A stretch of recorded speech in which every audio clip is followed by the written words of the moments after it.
Sveiki, mėlyje. Nepatikėsit, tikrai laukia šilta, 6 laipsniai, todėl einu plika galva ir vėjelio jokio, tai vienas malonumas. Gerai, o šį rytą pakalbėkim apie naują režimą, kuris vadinasi FV režimas. Ir aišku, jisai yra tik tai Canon EOS R fotoaparatuose, naujas režimas. Ir tokiu atveju darai išvadą, kaip vis dėlto marketingas stipriai veikia, kad žmonės pirktų vis naujesnius fotoaparatus. Todėl reikia kažko naujo, nors tas nauja, tai nėra, galima sakyti, nauja.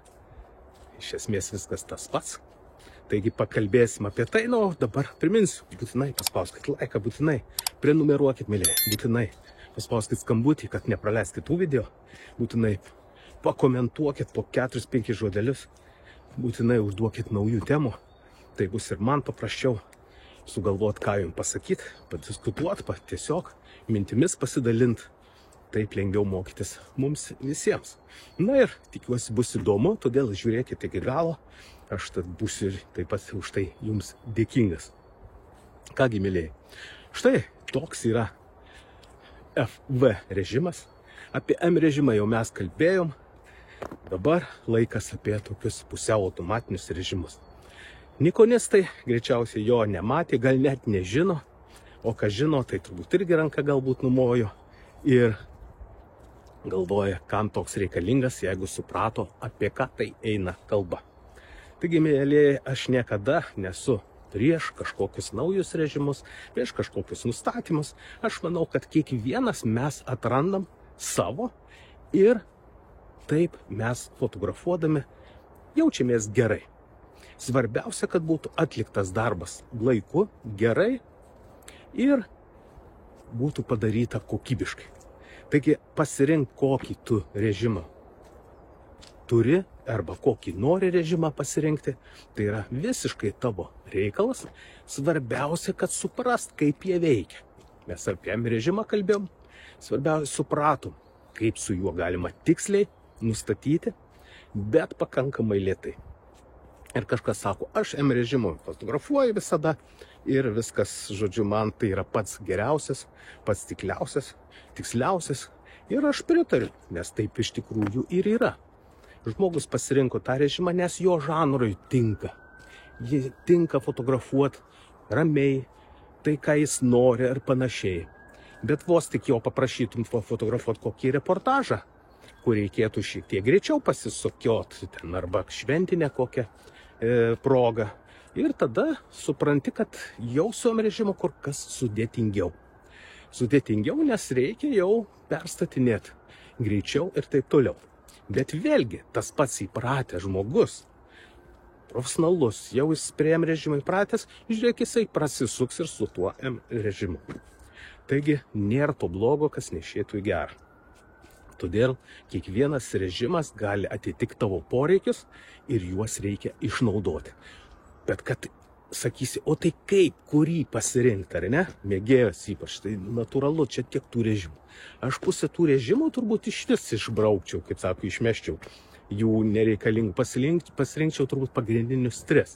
Tai M režimą, A režimą ir S režimą, jei tai Nikon gamintojo. Jeigu Canon gamintas, tai būtų M režimas, AV ir TV.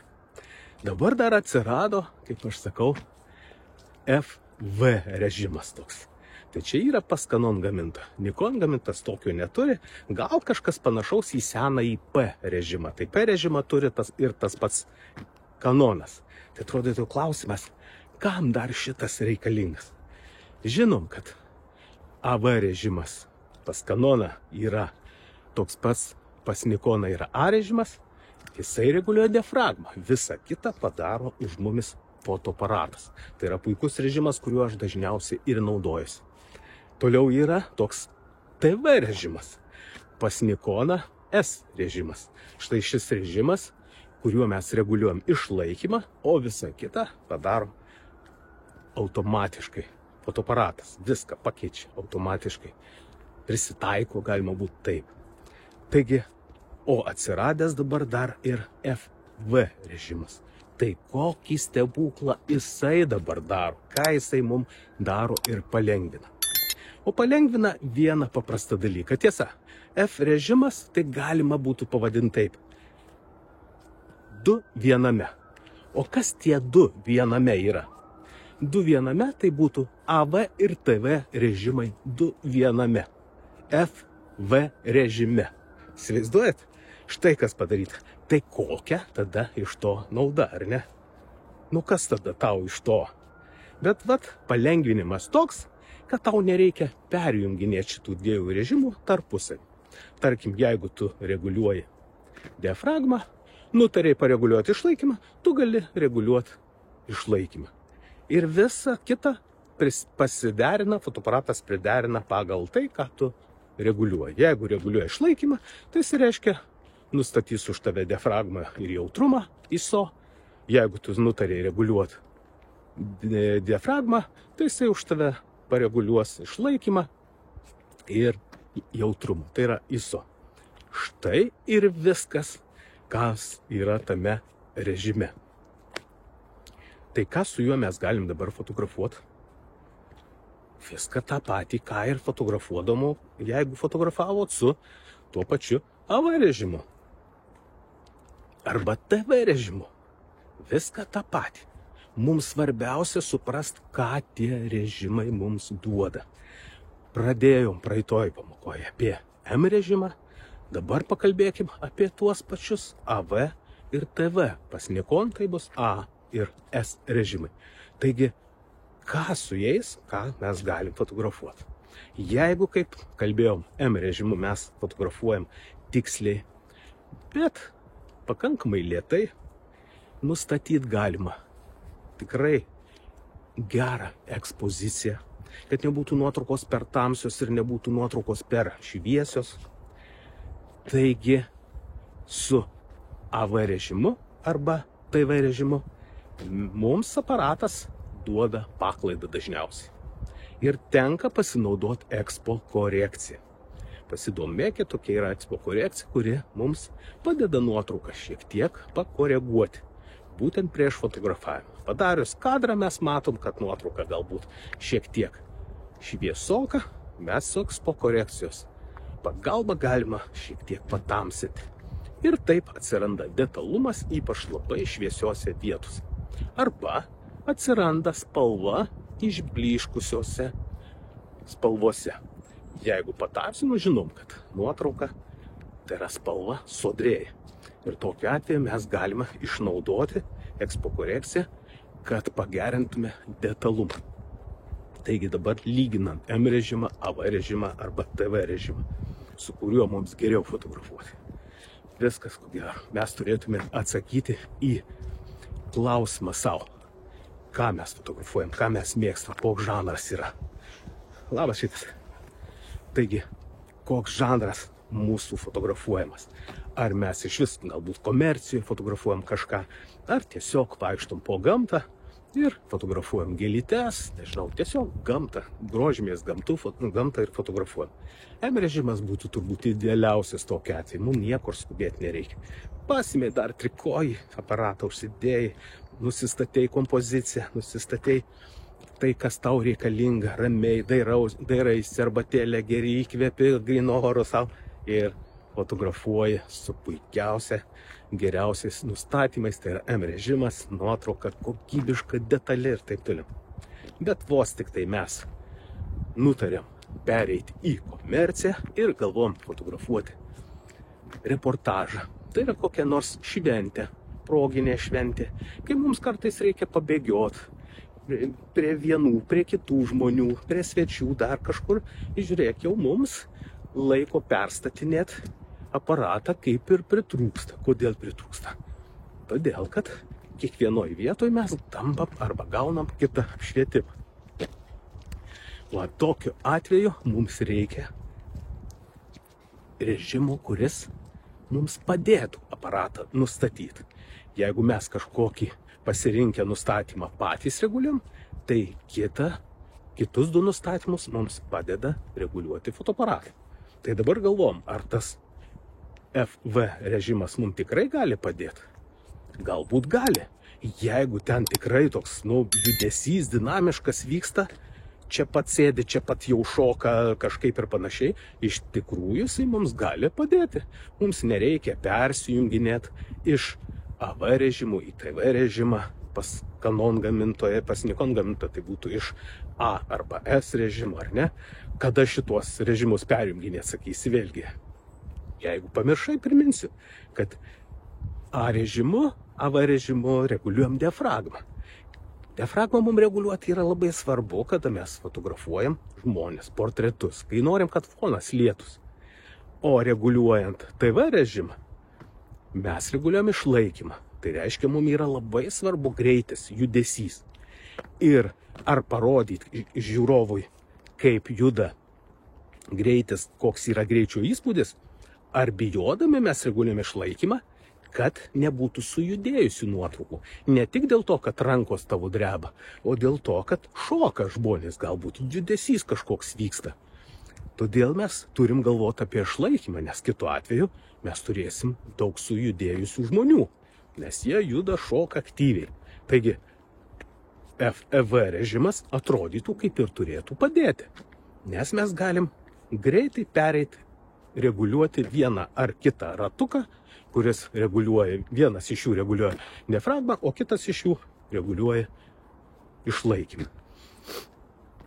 Atrodo viskas kaip ir logiška, paprasta, ar ne? Mums kaip ir padeda tokį dalyką daryti. Bet jeigu mes pradėsim taip elgtis ir galvoti apie tai, kurį mums dabar pasirinkti, perjunginėti ir panašiai, mums vėlgi prasideda sudėtingumai. Mes apraunam savo galvą būtent nustatymais, o ne tai, kaip nufotografuoti mums geriau. Taigi, galvodami apie tai, arba ruoždami namų darbus apie tai, žinodami, ką mes fotografuosime rytoj, šventę ar tiesiog gamtovaizdį, mes iš karto galim pasirinkti vieną kažkurį režimą ir rytoj, kitą dieną eiti ir fotografuoti tai, kas mums yra svarbu. Ir viskas paprasta. Pasitreniruoti svarbiausia. Suprast, ką duoda šitas režimas, kokias tau suteikia, kokias galimybės jis tau suteikia, kad tu fotografuotum komfortiškai, lengvai, suprasdamas, ką aparatas atlieka už tave.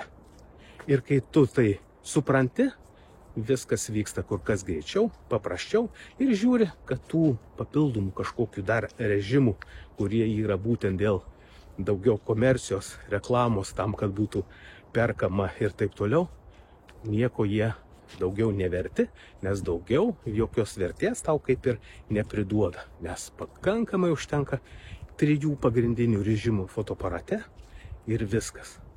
Bet kaip pasakiau, komercijai, kad pirktų fotoaparatus, būtent turi būti kažkas sugalvojama naujo. Ir žmonės iš tikrųjų irgi to nori.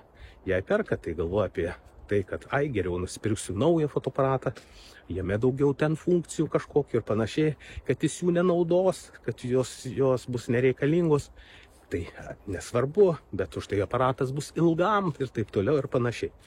Tai štai, taip atsitinka ir tada žmonės vis tiek perka. O dar išreklamuota naujas režimas, FV, tai yra tau padės dirbti, padės. Ir aš nesakau, kad nepadės. Iš tikrųjų, jeigu tu tikrai prie jo priprasi ir pradėsi su juo fotografuoti, tai tu pamatysi, kad tikrai jis tau viską labai atrodo, padeda ir viskas gerai. O kas čia blogai? Kas čia tau gali sakyti, kad o tai kas čia blogai? Man tai gerai. Ir viskas. Taip kaip ir dauguma sako, M režimo aš fotografuoju ir aš džiaugiuosi. Ir tai tiesa. Ir tai yra labai gerai. Žmogus pripratęs, jo yra tas žanras ir jisai juo fotografuoja. O jeigu kitas pripratęs prie AV režimo, jisai ir juo fotografuoja ir džiaugiasi. Būtent, kaip aš sakiau, mano šitas režimas yra pats svarbiausias, pats man patogiausias yra. Labą rytą. Taigi, šito režimu aš fotografuoju šventes, fotografuoju tai, kas man yra labai svarbu. M režimu fotografuoju, kai man reikia tikslumo. Vat ir viskas. Tie dalykai, kuriuos galit pasirinkti įprast, suprast, kaip jie veikia ir turėsit jūs puikiausius rezultatus, mėlyje. Taip kad tikiuosi jums padėjau apsispręsti, galbūt sužinojot apie naują režimą ir dabar jau jūs galėsit pasirinkti patys savo geriausią, kuris jums padės padaryti geras nuotraukas, detalės nuotraukas ir ryškias nuotraukas ir su gera teisinga ekspozicija. Taigi, mėlyje, jeigu nori kažką daugiau sužinoti, pas mane mokytis galima dviem būdais. Jau turbūt šitą dainelę girdėjai ir ne kartą, taigi mokytis galima net dviem būdais. Pirmas, tai savarankiškai, net 10 temų video formate, būtinai užeik nuorodą po šio video. 10 temų, kurios tau atsakys į tau, manau, klausimus, kurios bus su tavim pastovi, jei kažką pasimirši, vėl tu gali paklausyti, vėl gali pažiūrėti ir tai iš tikrųjų padeda. Nes būna kartais kažką tai pasimiršai, būna kartais, kad tiesiog neturėjai kada fotografuoti ir kai paimi fotoaparatą, po kurio laiko tu žiūri ir sakai, velė, kaip čia tas vat yra, kaip čia tą jung, dėl ko jį reikia jungti ir panašiai. Ir tu paimi, įsijungiai temą ir pasižiūrėjai, prisimeni, ai, vat, kaip čia reikia. Todėl labai patogu, net 10 temų įsivaizduojat, būtinai nuorodą pažiūrėkit. Taip yra patogu. Na ir sekantis mokymai, tai individualūs, tai mokymus tik tai tu ir aš individualiai. Visas dėmesys skiriamas vieninteliam tau, mokomės ir kalbam kartu su tavimi. Visi profesionalūs patarimai skiriami tau.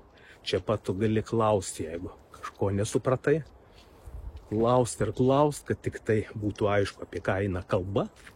Ir kad tu suprastum, išmoktum ir galėtum fotografuoti. Prašau, daugelis mano mokinių tikrai baigia šius kursus, fotografuoja ir uždirba papildomas pajamas.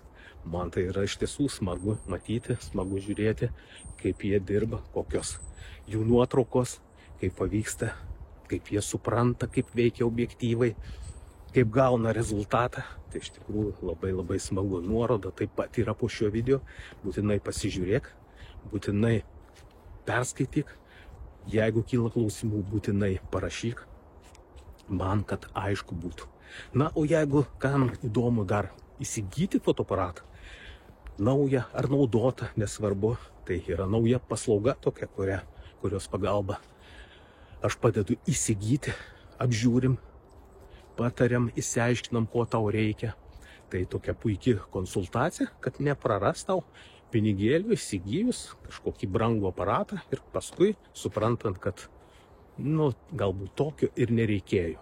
Ir gaila, kai po kurio laiko paskui pasikeičia kažkokia gyvenimo situacija ir aparatas dulka, stovi, o pinigėlį tikrai dėti. Taigi, manau, patarimai profesionalų visą laiką jums padėtų. Tai taip pat turėkit omeny. Na ir pabaigai, vėlgi, nepamirštam spausti laiką, pirštelį į viršų, nepamirštam prenumeruoti, būtinai paspauskit skambutį, kad nepraleisti kitų video, pakomentuokit, mėlyje, būtinai užduokit naujų temų ir aišku, pasidalinkit. Labai dėkoju jums už tai, kad dažiūrėjot iki galo, kas dažiūrėjot. Tikiuosi, kad jums tai padėjo, kažką išmoko daugiau sužinoti. Taigi, iki sekančio karto ir iki sekančio video. Visiems iki.